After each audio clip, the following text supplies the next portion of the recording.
नमस्कार बंधुरा रान्नाघरे सबाइके स्वागत। आज शेयर करब झिंगे दिए पेঁয়াজ पोस्त किभाबे रान्ना करबे। आशा करी এই রেসিপিটা তোমাদের ভালো লাগবে। তাহলে ঝিঙে দিয়ে পেঁয়াজ পোস্ত কিভাবে রান্না করব দেখে নেওয়া যাক আজকের এই ভিডিও। এখানে নিয়ে নিয়েছি পোস্ত। পোস্তটাকে এখন ডাস্ট করে নেব। পোস্তটা ডাস্ট করা হয়ে গেছে। এর মধ্যে দিয়ে দিয়েছি সামান্য পরিমাণ জল আর দুটো লঙ্কা। এখন এটাকে পেস্ট করে নেব। পোস্তটা পেস্ট করা হয়ে গেছে। ঝিঙে দিয়ে পেঁয়াজ পোস্তর জন্য এখানে নিয়ে নিয়েছি ঝিঙে আর নিয়েছি দুটো পেঁয়াজ। এখন ঝিঙেটাকে ছোট ছোট করে খোসা ছাড়িয়ে ছোট ছোট করে কুচিয়ে নেব। পেঁয়াজটাকেও ছোট ছোট করে কেটে নেব। ঝিঙে আর পেঁয়াজটাকে কেটে ধুয়ে নিয়েছি।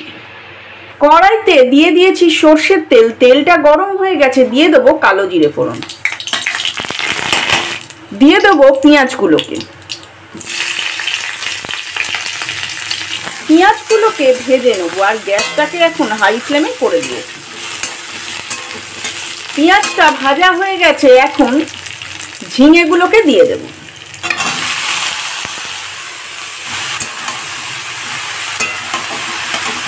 ঝিঙেগুলোকে ভালো করে নাড়াচাড়া করে নেব।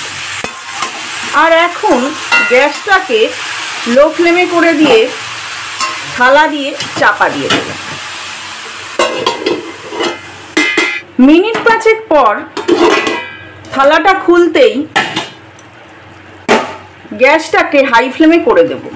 আর ঝিঙেটা থেকে অনেকটা জল ছেড়েছে।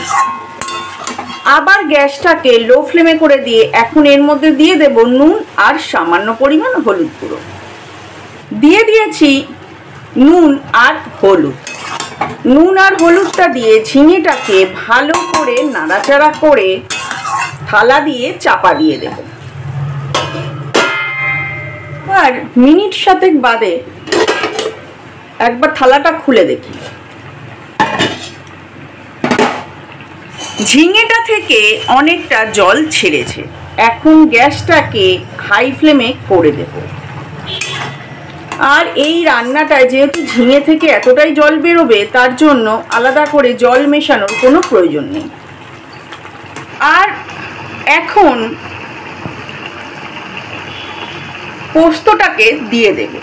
পেস্ট করে রাখা পোস্তটাকেও দিয়ে দিয়েছি। এখন এটাকে ভালো করে মিশিয়ে নেব।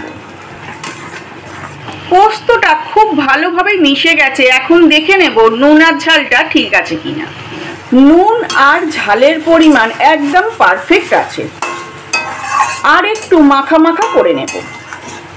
এই রকম ঝিঙে দিয়ে পেঁয়াজ পোস্ত গরম ভাত বা রুটির সাথে অসাধারণ লাগে। এই রকম ঝিঙে দিয়ে পেঁয়াজ পোস্ত রান্নাটা খুবই সহজ আর তাড়াতাড়ি। আর খেতেও হয় খুবই সুস্বাদু।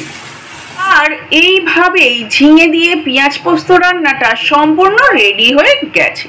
আশা করি আজকের এই রেসিপিটা তোমাদের ভালো লাগলো। তাহলে আজকের মতো এই পর্যন্ত। আসি বন্ধুরা, আবার আসবো নতুন কোনো রান্নার রেসিপি নিয়ে।